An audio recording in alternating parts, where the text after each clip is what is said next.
মার্কিন প্রতিরক্ষা গোয়েন্দা সংস্থার সর্বশেষ হুমকি মূল্যায়ন প্রতিবেদনে উঠে এসেছে দক্ষিণ এশিয়ার তিন পরাশক্তি ভারত, পাকিস্তান ও চীনকে ঘিরে উদ্বেগজনক তথ্য। প্রতিবেদন বলছে, পাকিস্তান ভারতকে এখন অস্তিত্বের হুমকি হিসেবে দেখে।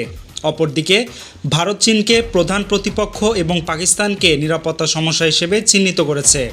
ভারতের প্রধানমন্ত্রী নরেন্দ্র মোদী চীনের প্রভাব মোকাবেলা, সামরিক আধুনিকায়ন এবং বৈশ্বিক নেতৃত্বে ভারতের অবস্থান জোরদারে মনোযোগ দিচ্ছেন।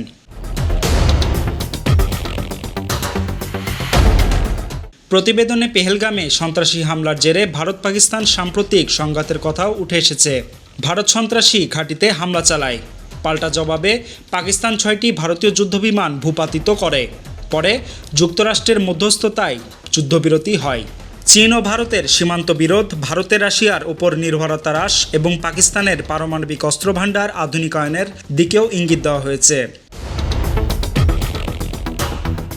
পাকিস্তান এখন চীনের সহায়তায় সামরিক সক্ষমতা বাড়ানোর পাশাপাশি তুরস্ক, আমিরাত, হংকং ও ইরানের সঙ্গেও ঘনিষ্ঠতা তৈরি করছে। বিশ্ব রাজনীতির চলমান পালাবদলে দক্ষিণ এশিয়া পরিণত হয়েছে এক জটিল ভূকৌশলিক উত্তেজনার মঞ্চে। প্রতিফলন ডেস্ক।